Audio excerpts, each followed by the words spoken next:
Yan. Hi guys, magandang hapon. So today, ang ituturo ko naman sa inyo kung papaano tayo nag-i-input ng application ng mga clients natin via PruOne.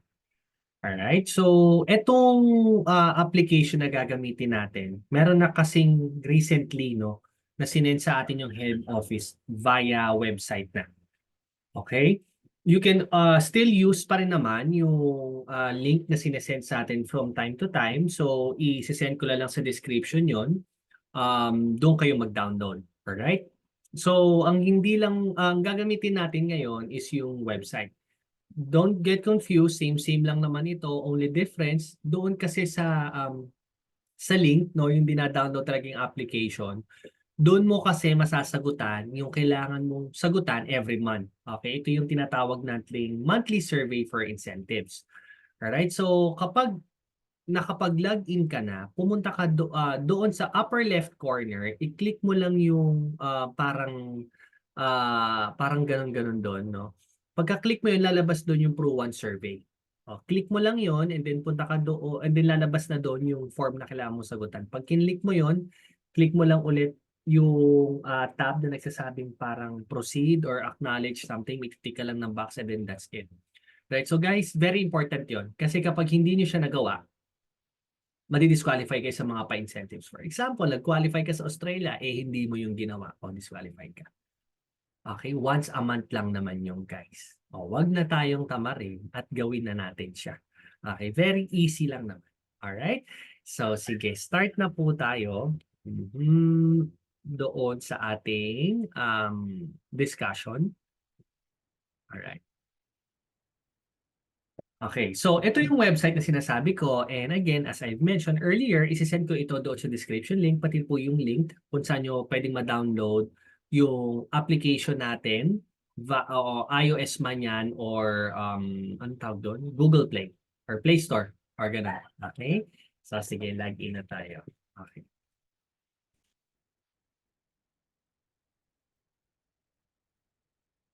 Yan. So of course, no, lagay mo yung username mo, agent code, and then of course your default password. Kung ano po yung credentials mo sa PreSim, which is our agent portal, yun din po yung ilalagay mo dito.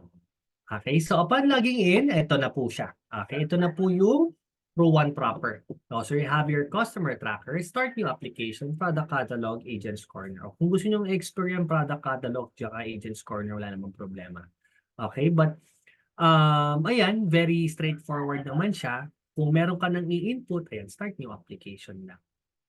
Okay, so for example then, nakapag-input ka na, no? May mga nakaabang ka ng tatlo, pwede kang pumunta doon sa customer tracker.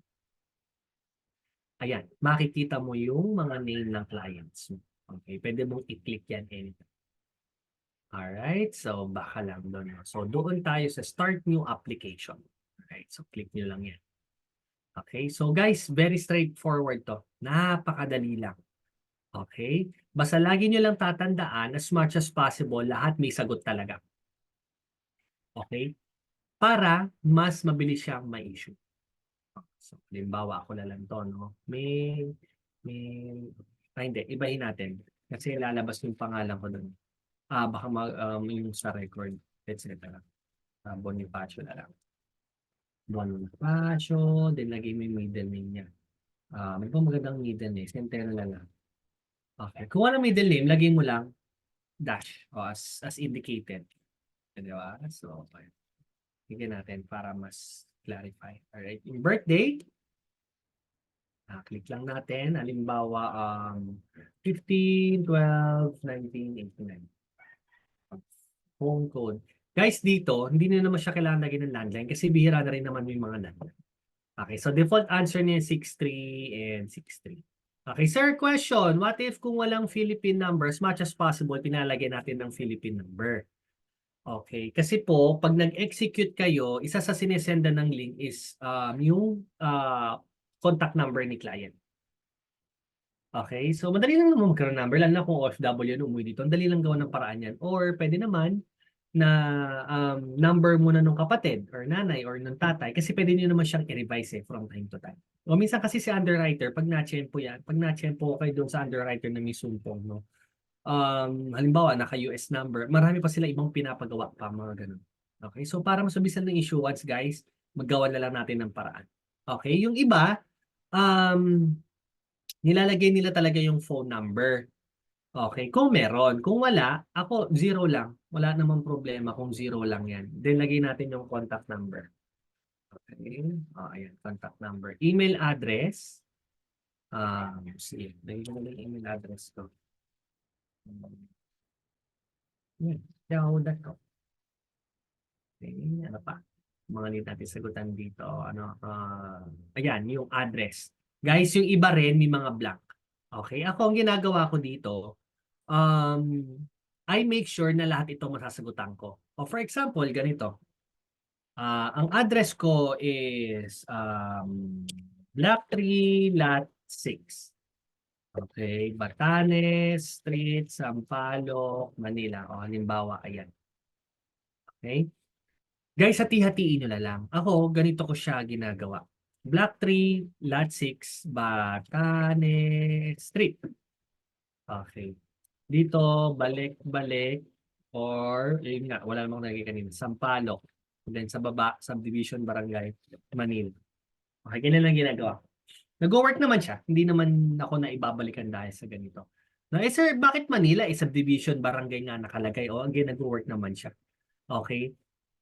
Mas maganda lahat na lang may sagot para malinis. Ayun, pansin nyo sa kanan, may mga check siya. Ibig sabihin tama or may sagot na. Kapag meron kang hindi nasagutan dyan, okay? Tinan mo, try natin i-proceed. Ayan, hindi mo makiklik yung dot. Or minsan may orange yan. Or sasabihin niya, bago mo i-proceed, parang in English ha, Tagalogin ko lang, sabihin niya, meron pang blank na hindi pa nasasagutan. Then, automatic ka niyang i-redirect doon. Kailangan mo masagot. Mas maganda, paganda yung system natin dito actually. Okay, so ayan, na-input mo na and then click done. And then, ayun na, lumabas na, di ba? Ayan na siya. Click mo lang yung Villar, Mark, or and then you create new application yung nasa kanan. Okay, blah, blah, blah. Guys, overseas selling bawal ha. Basic ruling yan. Okay, so proceed na natin. Perfect. Scroll down. Ayan, nakita nyo may mga sagot na. No? So ngayon, country. Of course, Philippines. Lagyan natin. Philippines. Anong city? Okay. Guys, pansin nyo dito.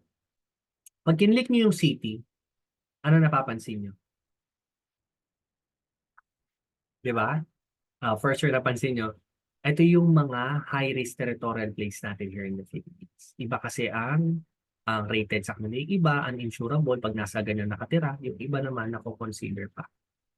Okay, need na rin i-declare yun. Okay. Sir, Manila yun eh.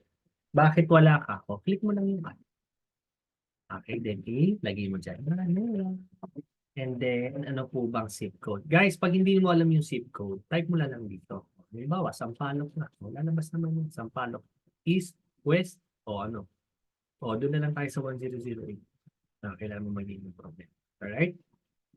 Pagdating sa occupation, guys, pili ka. It's either employed o, base mo kay client. Okay, pag employed, of course, professional yan, everything. Pag self-employed, ibig sabihin, business person yan. Or businessman or businesswoman. May mga for rentals, nagbebenta sa Shopee, may online shopping, etc. Dalawa lang naman yan. It's either may business ka or professional ka or employed ka. Okay? So, of course, lagay lang natin employed. Alright? Occupation, lagay natin. Okay.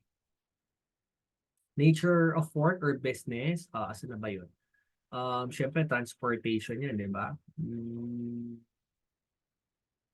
Ayan, hindi. Hindi mo siya warehousing. Lagyan mo na lang professional services. Guys, ako, common na sagot ko yan. Ang purpose nito, guys, halimbawa sa occupation, wala talaga doon yung job description niya or job title niya. Yung pinakamalapit lang yung hahanapin nyo. Okay na yon, walang problema. And then doon sa nature of work or business, kung wala rin doon, professional services nyo lang na ilagay nyo. Wala rin naman magiging problema. Okay, so wag na kayo magpaka-stress dyan. Pakadali lang yan. Okay, so who will be the owner of this policy? Ayan, ako. And who is this policy for? Ako. Okay, sir, ano yung add new members to JH? Guys, gagawin nyo yan kung halimbawa ako, client nyo ko, di ba? Kukuha na ko ng insurance yung anak ko or kapatid ko. Iba kasi ang policy owner sa life insurance. Alright, so magkaiba yon. Pwedeng ako yung maging owner and then yung i-insured ko is yung kapatid ko, nanay ko, tatay ko. Walang problema. O, kapag ganun yung case, i-click nyo yan. Alright? And then, sasagutan nyo to. O, halimbawa, sister ko, insured ko, female. Okay. Lorraine, Oreta, Villar, 18 March 2000. Okay, okay, country code, 033, ano lang yan. 0 lang yan, kasi wala naman silang landline. Telephone number, 092222222222. Kunyari ko lang naman yung isa. O, kung hindi nyo, kung wala siyang email address pa, di email address na lang nung may-ari, nung policy owner. Wala rin naman problema yun. Okay, then kung same house lang sila, then so be it, lagay nyo. Kung magkaiba, then lagay nyo rin ulit. Okay, halimbawa magkaiba, lahat, ay, Mapagmahal Street. Okay, Novaliches. Country, Philippines. Okay. Program, choose, others ulit yan. And then, Novaliches. Anong zip code? Saan sa Novaliches? Pwede nyo i-type dyan. Halimbawa, yung Novaliches proper. Click mo lang. Boom. Okay, employed ba siya? Or let's say self-employed. May business siya, kunyari. Occupation niya, self-employed. Halimbawa, ayan, businessman ba siya? Grocery. Halimbawa, may tindahan. Businessman. Nature of business, blah, blah, blah. O mga pagkain yun eh. Diba? So, saan siya pwedeng pumasok dito? Siguro yun. Wala dito eh.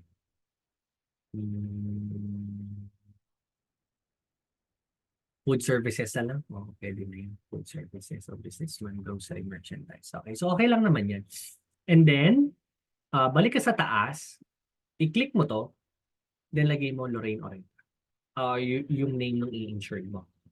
Okay, kasi guys, pag hindi nyo ginawa yan, yung computation and yung mga itatanong dyan is pertaining lang doon kay Mark Oreta or ako lang. Dapat ang tinatanong nila yung i-insured mo. Okay, so dapat make sure nyo lang ha, ganyan siya ginagawa. Then lagay nyo lang yung kaano-ano relationship o sister ko. Okay.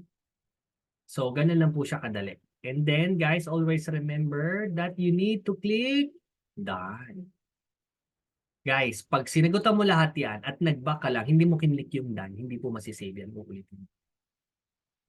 Okay, so I hope that is clear po. Now, let's go back to the original place of insert. And then ito, tanggalin natin yung charger lang. Okay, so click that. Ayan. Need analysis. Guys, ito po, no, depende sa inyo. Yung iba kasi sumasagot ng children's education, retirement, medium to long term, etc. But again, pwede kayo mag-stick doon sa basic natin or doon sa usual way no na ini-execute to. Ako kasi personally, ever since na nag-start ako, protection lang lagi kong sinasagutan. Wala naman nagiging problema. Okay, na ibibigay ko naman yung gusto ni client na coverage and plan. Okay?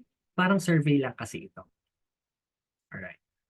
So, may mga agent tayo na ginagamit to as part of their presentation. Kasi dito guys, ang maganda dito, nakikita kagad yung literal na kailangan mong funds doon sa base doon sa goal mo. Okay? But again, kanya-kanyang style no, kung saan ka comfortable. Alright. So, this setup, kumbaga, isasabit nyo na siya. Nabigyan ka na ng mga answer keys. Mga ganon. No, i-input mo lang siya. Okay. My monthly income is approximately magkano ba yan? Okay. Guys, tip lang, taasan nyo yung sahod. Halimbawa, ang sahod niya 15,000. Tapos gustong kumuha ng 3,000 per month. Okay naman yon. Pero kung ikaw si pro-life, tingin mo kakayanin ba niya? Siyempre, ano yun? Hindi na siya kakain? Hindi na siya pupunta sa work? wala na siyang ibang gastos, wala na siyang mga ibang recreational activities and so on and so on. 'Di ba? So may tendency kasi hindi i-approve or babaan yung coverage niya. May mga ganon. Okay, based kasi yan doon sa income din ni client. So might as well, pwede niyo naman taasan or taasan niyo na lang. Okay, so halimbawa 15,000, gawin yung 25,000 or 20,000. Okay, o let's just say na lang 20,000. Okay, my monthly spend approximately, husgahan mo na lang, no? Let's say 7,000. Oh, ito guys, hindi naman natin to usually tinatanong sa client, no? Kahit kailan lang mag-input, wala naman din problema. The minimum I would like to pay monthly is, magkano ba yung napag-usapan nyo? Magkano ba yung na-close nyo? Okay, kung halimbawa na-close mo siya amounting na 2,000 pesos, then sige, lagyan natin 2,000. Okay, so that's 2,000 pesos. Maximum, lagyan mo ng 3,000.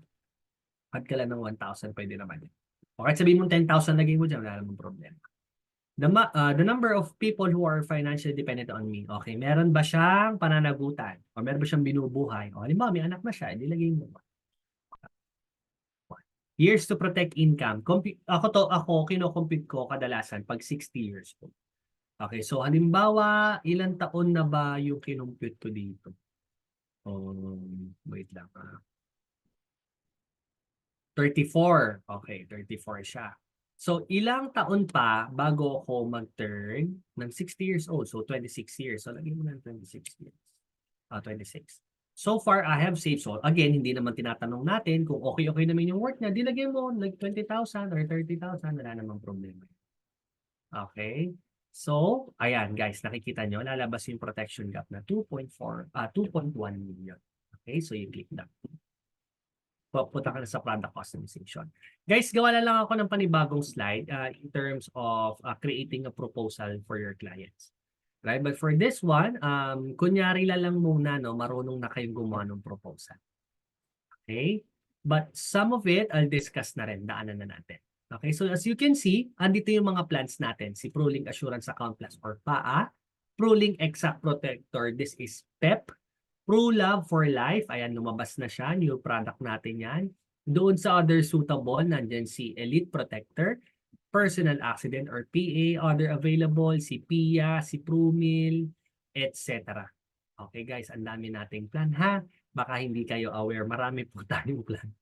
Okay, pero ang gusto lang namin ipakilala sa inyo is yung PAA and Elite. Okay, kasi po, yan yung usually kasama sa contest parameters. But don't get me wrong, masusunod pa rin at the end of the day is kung ano yung gusto ni client.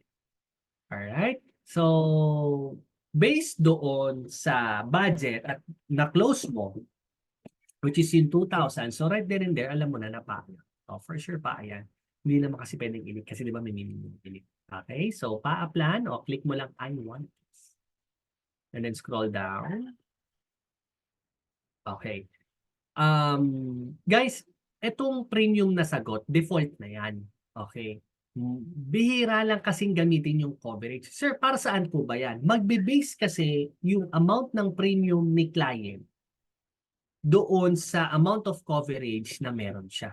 O usually sa mga high net, no? Nung hindi sila gaano concerned sa pera. Basta ito yung coverage na gusto ko, 10 million life care benefit, 10 million na disability, etc. etc. Boom, coverage ka. Okay, doon magko-compute yun. But, if it's something na meron siyang gustong amount lang or willing i-set aside for this every month, you stick with the premium. Okay, kaya ito yung common na nilalagay dito. Alright, so ako personally wala pa akong experience based sa coverage. Alright, so ayan, PHP of course. And then dito, mode of payment. Nakalagay dyan, I would like to pay what? Yearly ba? Semi-annual? Quarterly? Or monthly? But for this presentation purposes, let's just stick with the basic monthly. Okay. Now, magkano yung monthly na pag-usapan nyo? 2,000 pesos.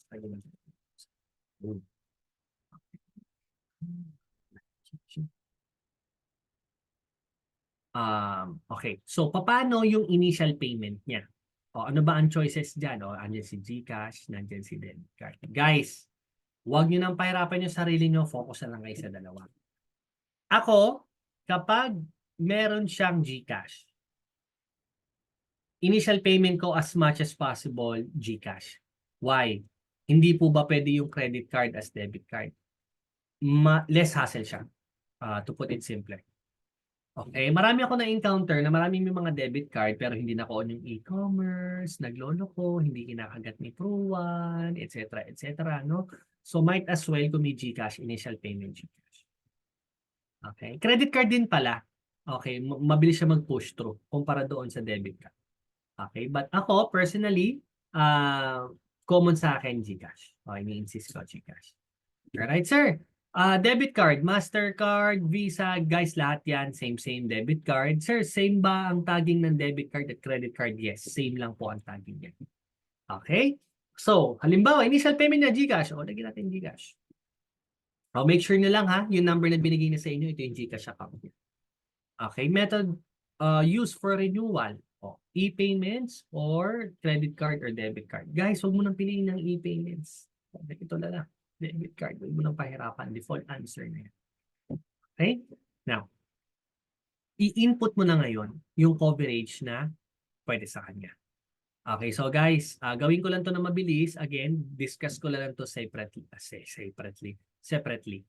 Okay, para hindi kayo ma-confuse. Okay, so kung 34 years old ako, 2,000 pesos. Magkano sa masyado? Okay, let's see. 1 million tayo natin.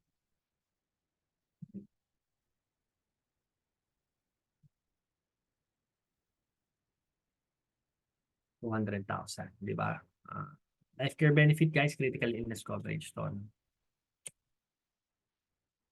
Usually, yun ang papasok dyan. Life care plus, hindi afford. 2,000 yun tayo. Pag hindi nyo kailangan, guys, i-tick nyo lang. Daily hospital income, most definitely hindi pasok. 34 years old. So, close na natin yun. Ayun, guys, may lumalabas, diba, na able to process. Ibig sabihin, hindi kaya ng income or yung premium na gusto mo, yung binibili mong riders. Life care waiver, hindi rin kaya yan. Waiver of disability, hindi rin kaya. Future safe riders, much as possible, recommended lang yan sa bata. Guys, yun dito po, no? Pag nagawa nyo na yung coverage, huwag nyo na pong itik yan, ha? Huwag nyo na pong pansinin yan. Hindi ko nga rin alam ba't nilalagay pa nila yan kung wala rin namang kwenta.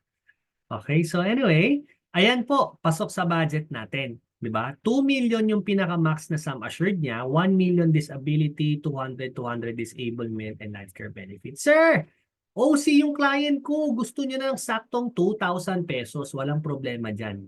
Okay? Balik ka sa taas. Balik ka sa taas. Buray mo isang zero, lagyan mo ng zero, i-click mo sa labas or i-tab mo. Okay, then balik ka sa baba. Mag-iiba yung guys. Jajang 2,000 pesos. Sir, halimbawa lumabas dyan, 2020, hindi pa rin sakto. Ulitin mo lang hanggang sa lumabas yung 2,000. Okay? But, take note, nung naayos natin yung coverage, di ba nakita nyo below 2,000 pesos siya? Ibig sabihin, mas malaki na yung budget mo kumpara doon sa coverage na kinukuha mo. Pasok siya.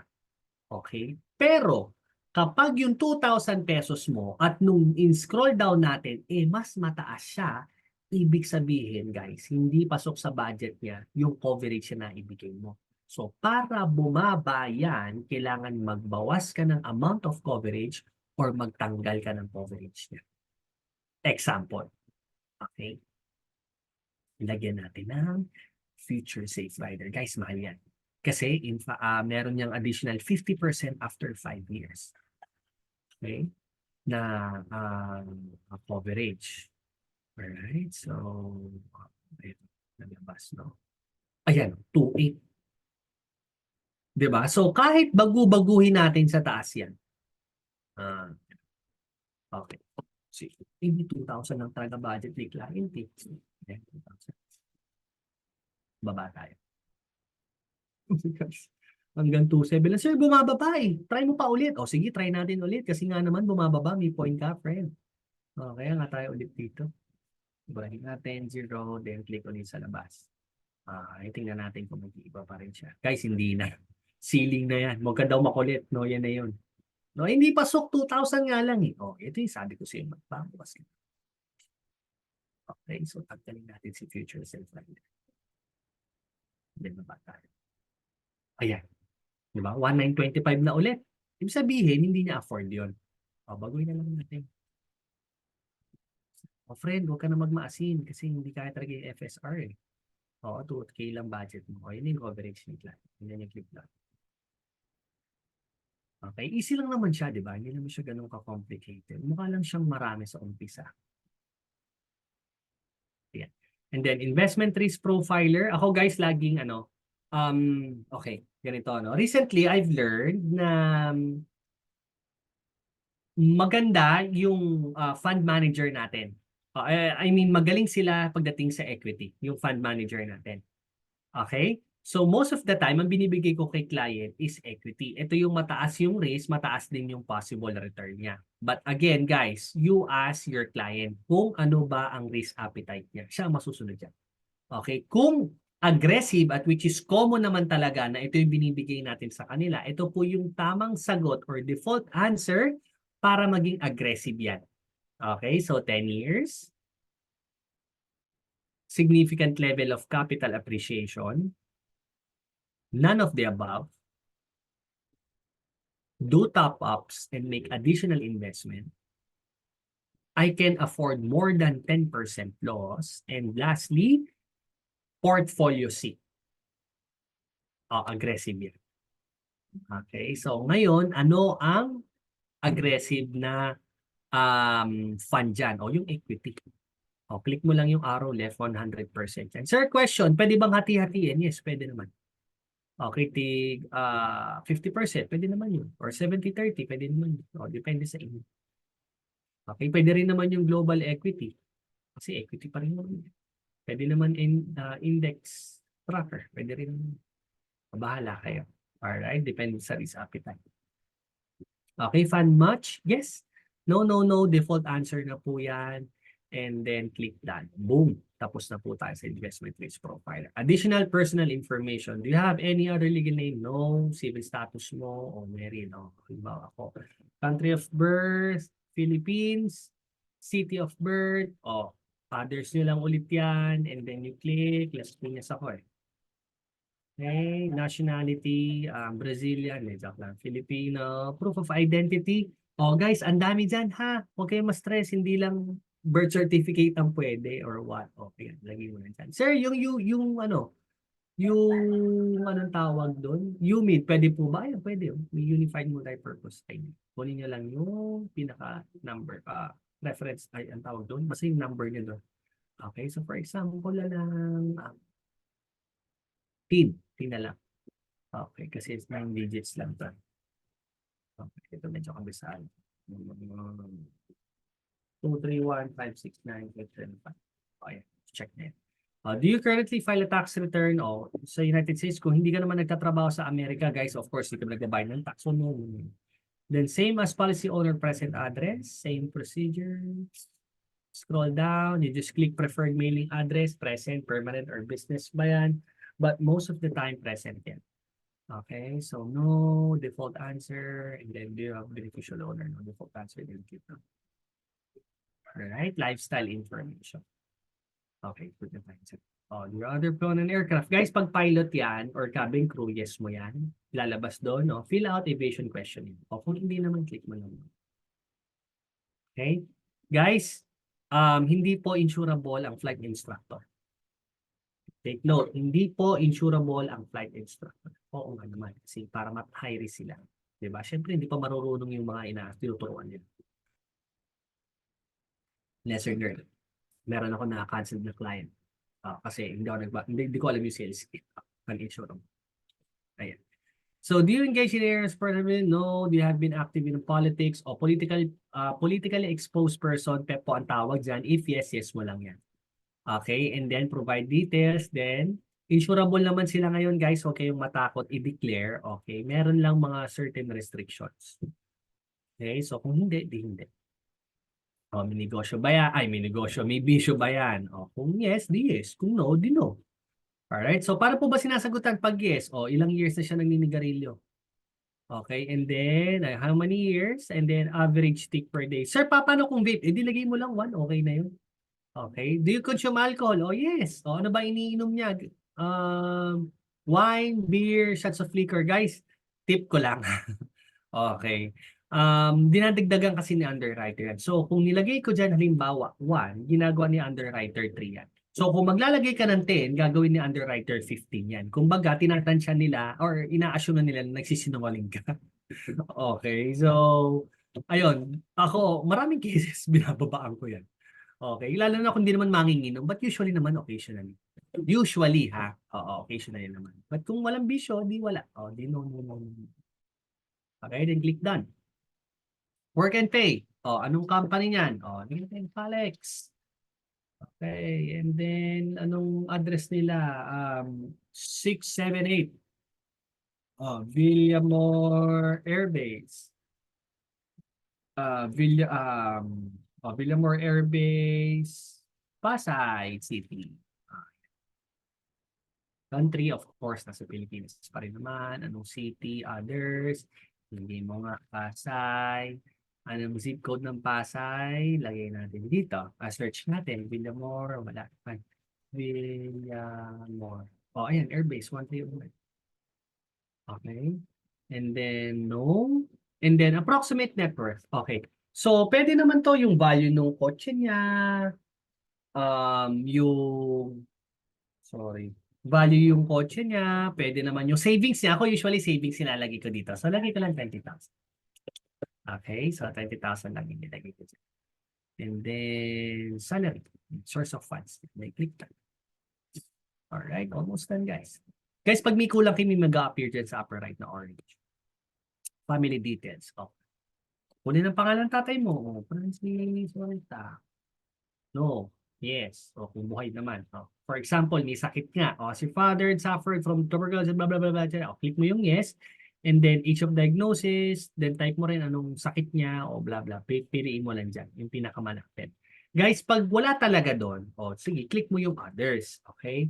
Pero, pag kinlik mo yung others, automatic yan for further evaluation yan. Hindi siya may issued kagad. Okay? So, kailangan tingnan if it's something na would would affect your application or kung meron siyang somewhat relevance. Okay? Di ba may mga sakit na nakakahawa, may mga sakit na hereditary, so they're considering those factors.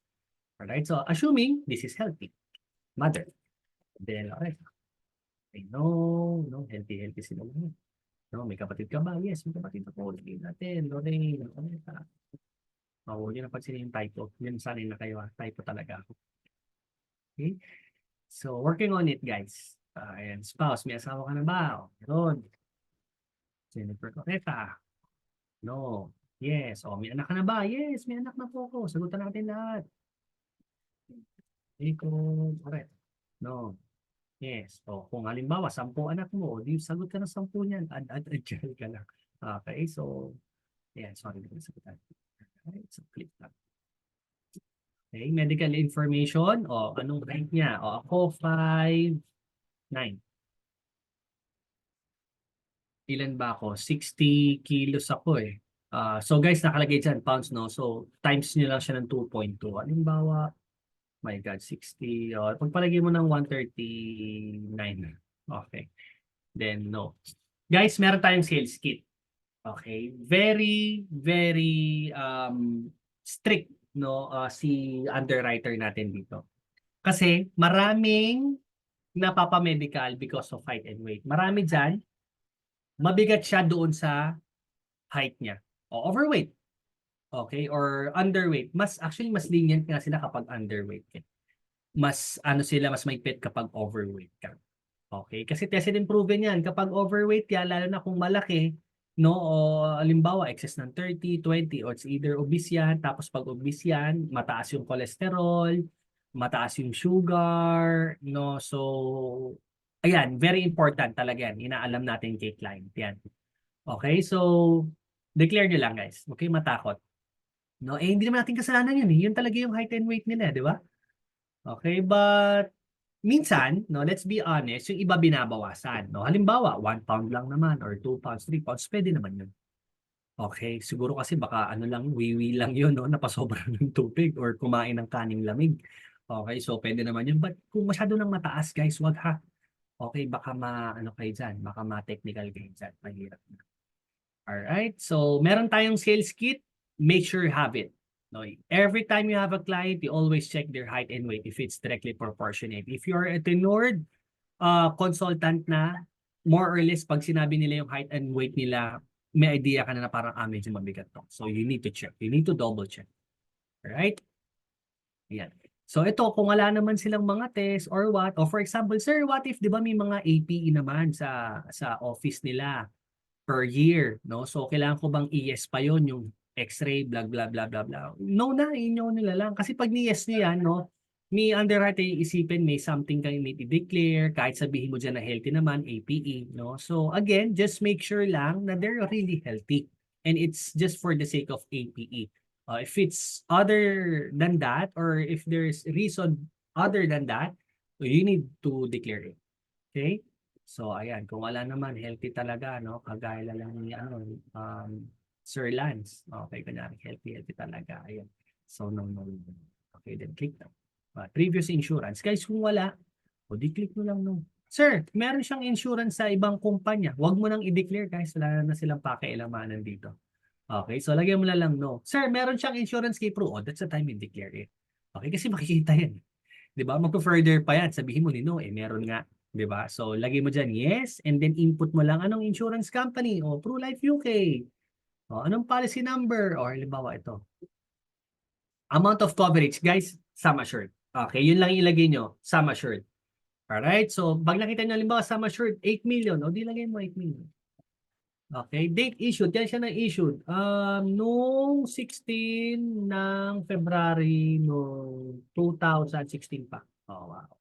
Riders attached. Oh, tingnan nyo lang kung ano yung mga nakakabit. Oh, may NCB ba yan? May hospital riders. Lagay mo, DHI, LTH, long-term hospitalization benefit. Ano pa ba? May WPTPD. Yung mga coverage, guys. Oh, lagay nyo lang. Okay? So, hindi nyo naman kailangan indicate lahat per amount of coverage doon. So, yung pinaka naka-attach lang din. Alright? And then click nyo. Click that. Okay. So, ngayon guys, sa beneficiary. O, lagay nyo lang din. Halimbawa, kasi gusto kong beneficiary, o yung asawa ko, Mrs. Female. O, ano first name niya?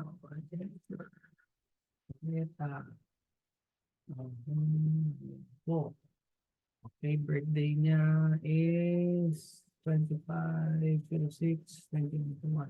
Ay, 2021. Okay, relationship, my what? Right share, 100%. Sir, hanggang ilang beneficiary pwede? Kahit ilan, basta total ng 100%. Wala tayong magiging problema. Immediate family. Okay? Sir, pwede po bang beneficiary yung live-in partner ko? Yes and no. Okay, pwede naman, but most of the time, tinihingan nila, like for example, hihingi nila kung meron kayong, if living together talaga kayo, no? Kung meron kayong ID having the same address, yung iba nanghingi ng Senomar, wala tong problema actually kung hindi kayo kasal tas may anak kayo. Yun, usually wala yun. Same sex, walang problema yan. Okay, yun minsan hinihingi ng invitation kung ikakasal na, etc. But don't worry guys, ako naman, ang ginagawa ko, sinasabi ko, since this is revocable, you can have it changed naman from time to time. Or once you guys are, are really married na. O may it be West or sa church, walang problema. Okay? So, yun. But kung mag-insist siya, edi go. Walang magiging problema. But may mga iba na hindi inaalaw. No? Yung girlfriend, boyfriend, head over heels siya. No? Hindi pwede guys. Hindi pa pwede. Unless may anak sila. Oh, yun. Good question. Halimbawa, girlfriend, boyfriend, pero may anak sila. Oh guys, pwede yun. Kasi meron na silang common interest eh. Di ba may anak na sila? Parang mag-asawa na sila. Alright? Ayan. So ako rin, usually ginagawa ko primary lang. Oh, yung iba nagse-secondary, wala namang problema. Bihirang-bihira ako naka-encounter ng nagkikit ng irrevocable. Guys, pwede nyo namang piliin yung irrevocable. Okay? Pero, pag dumating yung panahon na gusto mong i-revise yan, yung mismong nilagay mong tao dyan for irrevocable, hindi mo maaalis yan hanggat hindi siya pipirma. At may bayad din yan. Okay? Dadaan pa sa mga abogado yan and everything. No? May legal process yan. So, might as well, revocable na lang. Okay, ang may authority naman yan is si owner. It's our door. Alright, so sorry guys. City of, country of birth, Philippines, country of birth, Parañaque, Tamatsa. Okay, then, syempre, mag-asawa kami, no? Same address. Kung gusto yung iba, wala akong problema. Nationality, lagay mo. Filipino, country code, 63. Kung gusto mong cellphone number lang din ng policy owner ilagay, wala naman din problem. But, ayan. O, email address din, no? Kahit sa policy owner. Kasi yung iba, hindi na sinusulat eh. Di ba? Yung number ng asawa nila or email address ng asawa nila. O, so, ayan. For this case, ito lang siya lang. 100%. Yes, okay. Ayan, tapos na.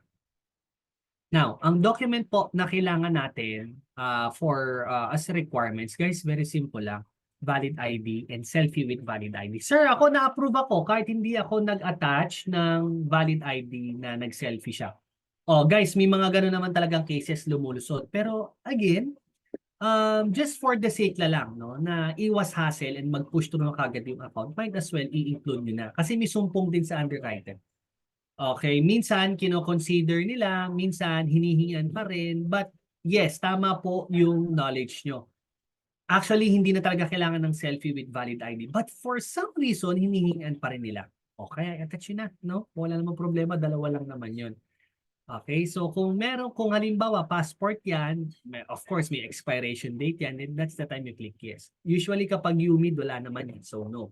Then upload lang kayo ng picture dyan. Alright, so may it be face-to-face or non-face-to-face, walang problema. Click mo lang and then tick mo yan and then click na. Oh, ayan, sabi, some fields are still incomplete. Guys, ito yung lumalabas pag meron tayong hindi nasagutan. Okay, so sir, ano yung incomplete sa case mo? Oh, wala akong in-upload eh. Pero sige, para hindi siya mag-prompt, upload tayo. Eh, yun lang. Nabura ko lahat pala. O, picture ko. Okay, para lang di siya mag-prompt. Ayan, click that. Ayan. And then, skip nyo muna yung purchase review, agent report na kayo. Okay, how long have you known the life insured? O, halimbawa, 2 years. Related ka ba dyan? Yes. Ano ang relasyon nyo? O, asawa ko. Okay. Is the life insured fellow active agent, spouse, or son? O, si Jen, consultant din eh, di ba? So, lagay mo dyan. O. Kung hindi naman, di, no. Di ba? Ano ba? Halimbawa, hindi ko siya, hindi, yun nga, relation. Okay, so yung lagay mo lang dyan, sorry. Ito, NA. Oh guys, masingit ko lang kaya medyo ako nawala, no? Bawal pong cross-selling. Okay. So, syempre isipin mo lang ha, ikaw agent ka, tapos agent din yung asawa mo. Tapos magbebentahan kayo. Cross-selling yun. Put it plain and simple. Okay, kaya ako medyo na-stop. Okay. Alright. But assuming, no, hindi to, ibang tao. Okay, ibang tao. Ay, hindi ko pala wife to kasi ako pala yung agent. Sorry, napaghalo ko. Okay, so halimbawa, kapitbahay ko nga siya. Oh, no. Okay, so fellow agent, hindi naman siya agent eh. Okay. No, ayan. Do you know anything about the life insured? Yes. Lagyan mo na lang, healthy living. Okay. Then ito po, default answer, no, no. Yes, yes. Okay, and then sum assured, total living benefit. Default answer na yun, guys. Wag na kayo magpahirap sa sarili nyo, okay? Basis for the chosen policy, result of assessment, and then you click yes. Dito, NA la lang yan. And then, tick mo lang yun dyan, tick mo yun dyan. Minsan nanghihingi dito na, can you give more details about the work of the applicant? Lagyan mo lang kung anong job. For some reason, depende atas doon sa job na nilalagay mo nagpa-prop. Okay, so kung wala naman na, click mo na yung that. Okay, then click purchase review. Okay, so dito na po makikita ni client yan. Pag sinend nyo na yung link, ito po yung lalabas sa kanya. Okay, check lang niya, blah, blah, blah, ganyan. And then ikaw, i-check mo lang yung mga box na yan. Kapag hindi mo chinek yung mga box na yan, hindi ka makakapirma sa mama. Ito, untick mo yan kasi I don't know kung magbibigay pa rin sila ng hard copy. Kapag tinik mo kasi yan, at nagbibigay pa sila ng hard copy, hindi sila makaka-receive. Soft copy na lang. Okay, so sabihin mo rin kay client, no? Ayan, i-check mo yan. Dito, kahit isa lang, wala namang problema. And then, sa pinakababa, pirma ka na dyan. O, din, mapirma tayo. Okay, automatic na yan. On mo yung location mo, ha? Okay, para makita niya. And then, kapag nakapirma ka na, i-click mo muna yung that para ma-save. Okay, then balik ka ulit. Scroll down, sabihin niya, sir, sige, send mo na yung link. O, ready na. No, pipirma na siya, magbabayad na siya. O, you click share link. Okay, and then itong code na to, ibibigay mo sa kanya. May marireceive na siyang link. Pagka-click niya yung link, i-input niya na yung code niya. Okay? So, ano yung VC policy applicable? Vulnerable client, ibig sabihin po ng VC. Okay, so ano-ano yung mga description ng VC, guys? Basahin niyo na lang. Okay, nandyan yun. Okay, but usually, ito yung hindi nila kayang mag-decide or merong contributing factor na wala sila sa tamang katinuan na prone sila maloko. For example, excuse me lang, yung mentally compromised or nag-suffer nung kakamatay lang nung mahal nila sa buhay, and then inofera mo ng insurance, vulnerable client yun, guys. Okay, yung mga ganon. Alright?